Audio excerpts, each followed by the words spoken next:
Online থেকে এত কম দাম দিয়ে কি আনলাম, কষ্টের টাকা দিয়ে শখের ঘর করে অনেক খুশি আমরা। ইনশাআল্লাহ অনেক তাড়াতাড়ি আমরা নতুন বাড়িতে চলে আসব।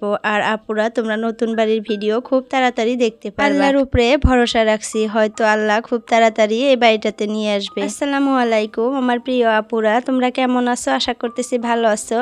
আলহামদুলিল্লাহ তোমাদের দোয়া এবং আল্লাহর অশেষ রহমতে আমিও সুস্থ এবং ভালো আছি। নাজনীন ব্লগ চ্যানেলে আর একটা নতুন ভিডিওর সাথে তোমাদের সবাইকে স্বাগত জানাইতেছি। আশা করতেছি আজকের ভিডিওটা তোমাদের কাছে ভালো লাগবে। যদি ভালো লাগে প্লিজ একটা লাইক দিয়ে আমার পুরো ভিডিওটার পাশে থেকো তোমরা। একটা আপু আমাকে জিজ্ঞাসা করছে, আপু তোমার বাড়ি কোথায়? আর একটা ভাইয়া না আপু জানি না, আইডিটার নামটা ভুলে গেলাম। তো জিজ্ঞাসা করছিল আপুটাই হয়তো হবে যে তোমার কোন সনে আর কি বিয়ে হয়েছে। তো আমার বাড়ি কিন্তু ধুবড়ি আসামে আর চাপড়ে। আমি কিন্তু অনেক ভিডিওতে বলছি, হয়তো তোমরা সম্পূর্ণ ভিডিওটা দেখো না আমার, তার জন্য কিন্তু বুঝতে পারো না আর শুনতেও পারো না আমার বাড়ি কোন জায়গায়। তো এই যে আজকেও আবার বলে দিলাম, যদি সম্পূর্ণ ভিডিওটা তোমরা দেখো তাহলে কিন্তু বুঝতে পারবা। আর এই কোশ্চেনগুলো পাওয়াতে আমি কিন্তু ভালো করে বুঝতে পারতেছি যে আপুরা তোমরা সম্পূর্ণ ভিডিওগুলো আমার দেখো না। তো যাই হোক আপুরা, তোমাদের কাছে রিকোয়েস্ট করি সম্পূর্ণ ভিডিওটা দেখবা। আমি কিন্তু যারই ভিডিও দেখি একদম সম্পূর্ণ ভিডিও দেখি ধৈর্য সহকারে, কারণ আমি মনে করি অন্যের ভিডিও দেখলেও অনেক কিছু শেখা যায়। তো যার জন্য তোমরা একটু অন্যের ভিডিওটা নিজে কিছু শেখার জন্য হইলেও বা অন্যের উপকারের জন্যও একটু সম্পূর্ণ ভিডিওটা দেখার ট্রাই করবা। তো যাই হোক, সেকেন্ড কমেন্টটা ছিল আমার বিয়া কোন সনে হয়েছে। তো আমার বিয়া হয়েছিল 2017 সালে, তো এখন চলছে 2025 সাল, তো অনেক দিনই হয়ে গেল। তো যাই হোক, দেখো সকাল থেকে কিন্তু ভিডিওটা শুরু করে দিছি। তো সকালে নাস্তার জন্য আজকে কিন্তু রুটি করে নিছি আমি, তোমরা হয়তো দেখতেই পারলা। তো রুটিগুলা করে কিন্তু সাইডে রেখে দিছি, আর এদিকে ছেলের জন্য টিফিনটা রেডি করে দিলাম। তো আজকে আবার ছেলে স্কুলে যাবে, কালকে তো বন্ধ হয়েছিল, সব স্কুলই বন্ধ ছিল, তো আজকে স্কুল খোলা। তো সকালে ঘুম থেকে উঠে রুটি বানিয়ে নিলাম, ছেলের টিফিনে একটা রুটি একটা মিষ্টি দিয়ে দিলাম। আর আজকে আমাদের মিষ্টিগুলো শেষ হয়ে যাবে, আর রাখবো না, 3টা মিষ্টি ছিল। তো ভাবলাম একটা ছেলের টিফিনে দিয়ে দেয়, ছেলে মাঝে মধ্যেই বলে যে মিষ্টি দিয়ে রুটি দিয়ে মা টিফিনে দিবা। তো একটা দিয়ে দিলাম, আর 2টা আছে, ওই 2টা তোমাদের দাদা ভাইকে দিয়ে দিব। আর আমি চা দিয়ে আজকে রুটিটা খাবো। আর এদিকে দেখো দুপুরের জন্য সবজি রান্না করতেছি, পেঁপে দিয়ে আর টমেটো দিয়ে আর মাছ দিয়ে। তো এই পেঁপেটা কিন্তু আমাদের গাছেরই পেঁপে, আর টমেটোটা কিন্তু কেনা আর কি। এখন কিন্তু টমেটোর অনেক দাম। তোমাদের দাদা ভাই এর আগে 4টা টমেটো নিয়ে আসছিল, জানি না কত দিয়ে, হয়তো 4টা টমেটো 1 পোয়া। তো অনেক কিন্তু দাম এখন টমেটোর, তো যার জন্য টমেটো ওরকম করে খাওয়াই হয় না। তো আমি বলছিলাম জন্য নিয়ে আসছিল, তো আমি ভাবছি আর টমেটো আনবো না। আর এখন টমেটো খেতে অতটা ভালো লাগে না, কেমন জানি বেশি চুকা লাগে আর কি, ট্যাঙা লাগে। তো যার জন্য ভাবছি টমেটো আর আনতে দেব না। আর এদিকে দেখো মানে মূলা শাক নিয়ে আসছিল রাতে, তো সকালে উঠে দেখি সব মূলা শাক পচে গেছে। আমি কিন্তু ফ্রিজের ভিতরে রেখে দিয়েছিলাম, তারপরে এরকম হয়েছে। ওই যে অনেক সার দিয়ে যে মানুষ এখন বানায় এগুলা, তো এখনই তো আর মূলা শাক এত বড় বড় হওয়ার টাইমটা আসে নাই। আগে কিন্তু আমরা ঠান্ডার দিনেই আর কি মূলা শাকটা খেতে পারতাম।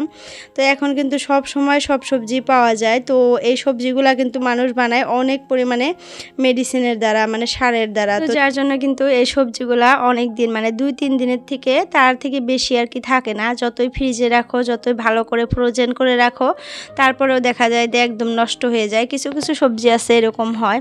তো আসলে মেডিসিনের জন্যই কিন্তু সবজিগুলো এরকম হইতেছে। তো দেখো এই সবজিগুলো আমরা খাই, তো আমাদের মানে শরীরের কি অবস্থা হইতেছে। তো যার জন্য কিন্তু এত বেমার আজার, তো পানির থেকে আর মনে হয় সবজির থেকে এত বেমার আজারটা মানুষের হইতেছে আমার হিসেবে আর কি, আমি মনে করি। তো যাই হোক, দেখো ছেলেকে তো একটা রুটি ভেজে দিলাম, আর রুটিগুলো আজকে সেঁকে নিতেছি। কারণ কি হয়েছে জানো, আমার রিফাইন শেষ হয়ে গেছে। আর তোমাদের দাদাভাইকে রাতে বলছিলাম যে রিফাইন নিয়ে এসো, সে জানি না শুনছে ঠিকই, কিন্তু দোকানদারকেও বলছে রিফাইন দিতে, আর দোকানদার দিয়ে দিছে ভুলে মিঠা তেল। তো সকালে আমি সুন্দর করে কেটে বটলের মধ্যে মানে তুলতেছি।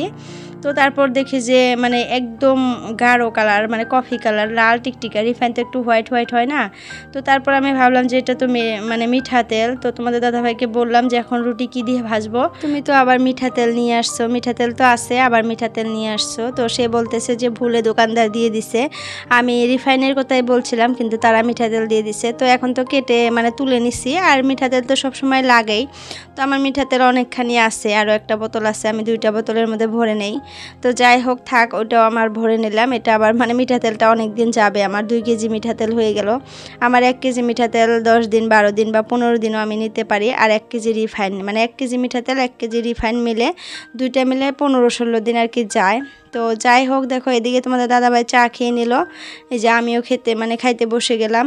আর আজকে আমার ভয়েস দিতে অনেকটাই প্রবলেম হইতেছে, কারণ আমার গলার মধ্যে যে কি হয়েছে বুঝতেছি না।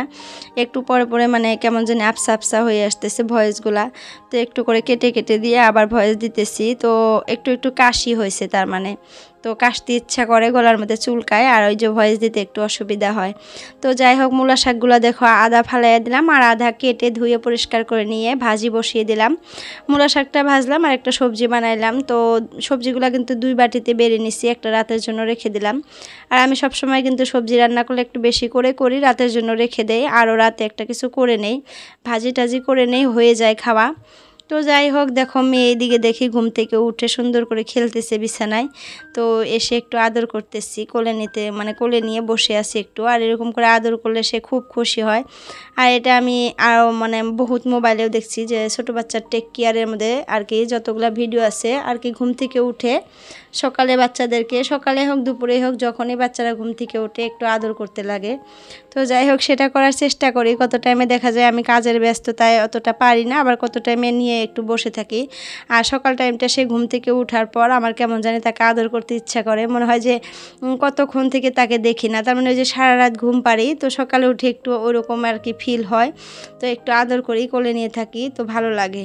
তো যাই হোক, টাইলসটা কিন্তু অনেক লেত্রা হয়ে গেছিলো, এই জায়গাটা যে রেখে আমি রান্না বান্না করি, আমি কিন্তু প্রত্যেক দিন মুছে নেই কাপড় দিয়ে, তারপরেও তেল কাশতে একটা ভাব চলে আসছিল। তো যার জন্য তুলে নিয়ে এরকম করে সাবান দিয়ে একটু ভালো করে ঘষে ধুয়ে পরিষ্কার করে আবার রেখে দিলাম। তো এই টাইলসটা দেওয়ার জন্য কিন্তু আমার অনেক সুবিধা হয়েছে।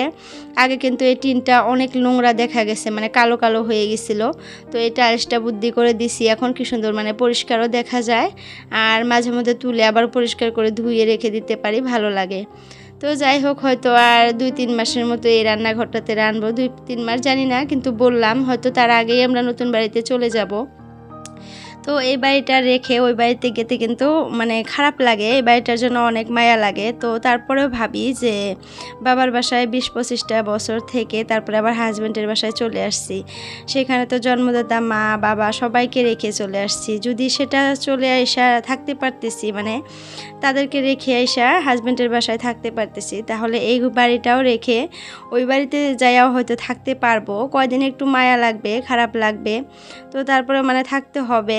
আর এই বাড়িটাতে আসলে আর কি, যখন ওই বাড়িতে থাকবো, এই বাড়িতে যখনই আসবো অনেকটাই খারাপ লাগবে, কারণ সম্পূর্ণ ঘর বাড়িতেই স্মৃতি জড়িয়ে আছে। এই জায়গাটায় এটা করছি, ওই জায়গাটায় বসে থাকছি, এই জায়গাটা এরকম করে পরিষ্কার করছি, এই জায়গাটায় হাসছি। তো এগুলা দেখলে কিন্তু একটু খারাপ লাগে, যে জায়গাটাতে থাকা হয়। তো যাই হোক, বাবার বাসায় তো মাঝে মধ্যে যাই, ওইটা আর কি ফিল করি না যে এই জায়গাটায় এটা করছি, কিন্তু এই বাড়িটাতে আর কি অনেক কাজ করি, যে কাজকর্ম এগুলো করি না, তো ওরকম একটা ফিল হয়। তো বাড়িটার জন্য অনেক মায়া, তো তারপরেও যেতে হবে বাধ্যতামূলক। আর এই বাড়িটাতে একদমই ভেঙে গেছে, তোমরা তো দেখতেই পারো কেমন অবস্থা হয়ে গেছে। তো ওই বাড়িটা এখন যেহেতু পরিষ্কার পরিচ্ছন্ন, খুব চকচকা নতুন একটা বাড়ি, তো এই পুরান বাড়িতে কিন্তু এখন আর থাকতে ইচ্ছা করে না, মনে হয় নতুন বাড়িটাতে চলে গেলে মনে হয় ভালো লাগবে আর কি।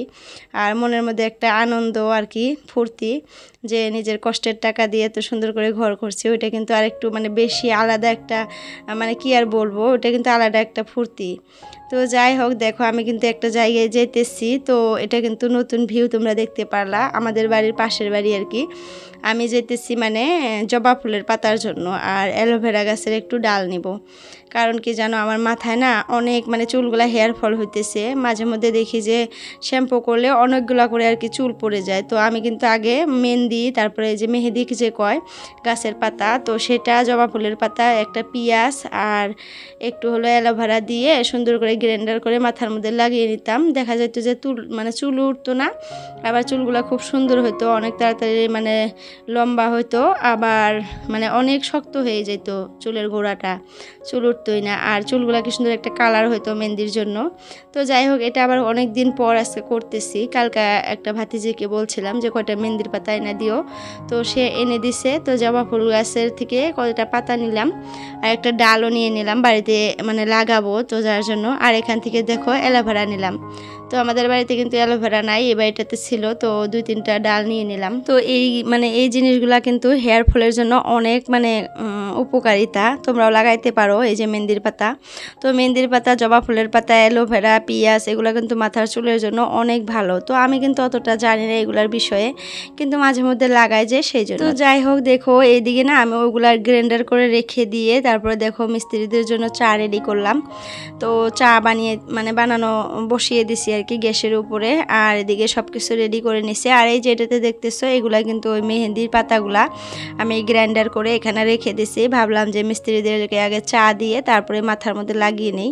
আর এদিকে কিন্তু মেয়েকেও ঘুম পাড়িয়ে দিছিলাম। তো এখন কিন্তু অনেকক্ষণ পর আর কি মেয়ে ঘুম থেকে উঠে পড়ছে, আর আমিও মাথার মধ্যে মেহেদি লাগিয়ে নিছি আর মিস্ত্রিদের চা দিয়ে দিছিলাম। ওরা দেখো চাও খেয়ে নিছে, খায়া এখানে রেখে দিছে। তো আমি এগুলা নেওয়ার জন্যই আসছি। তো ভাবলাম যে একটু ভিডিও করে নিয়ে যাই। আর আমাদের ঘরের অবস্থা দেখো কি অবস্থা হয়েছে, পুটিংগুলা যে ঘষতেছে, তো সব পাউডারগুলো এরকম করে মেঝের মধ্যে পড়ে গেছে। তো এইগুলো এখন আবার পরিষ্কার করতে হবে। তো মিস্ত্রিরাই পরিষ্কার করে দিয়ে যাবে, তারপরেও আমাদের আরও ভালো করে পানি মেরে সুন্দর করে পরিষ্কার করে ধুয়ে নেব।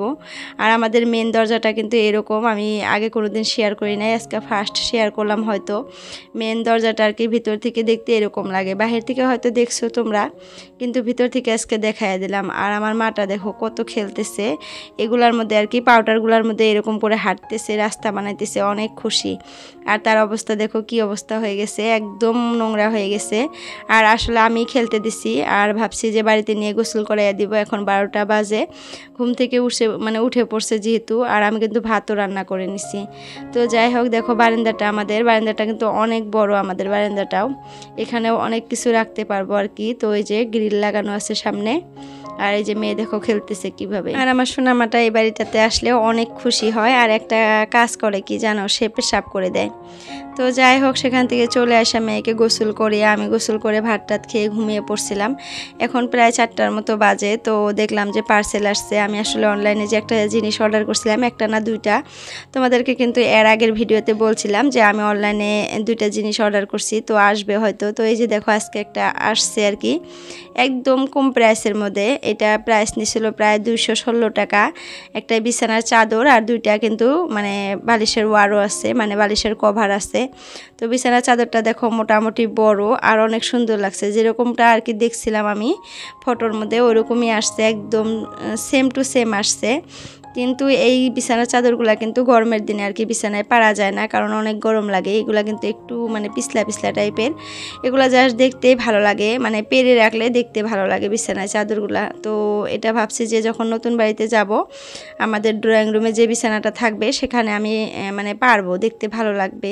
তো যার জন্যই আনা। আর হাজব্যান্ডকে দেখাইলাম, হাজব্যান্ড বলতেছে যে এটা তুমি পাইরে আর কি এটার মধ্যে ঘুমাবা, আমার বিছানায় জানি এরকম চাদর আর কি থাকে না। তো সেই চাদর, বালিশের ওয়ার এগুলো একদমই পছন্দ করে না, আমার আরও আগের আছে কিন্তু সে পারতে দেয় না। তো যাই হোক, আজকের ভিডিওটা এতটুকুই রাখলাম। বাই বাই, আল্লাহ হাফিজ।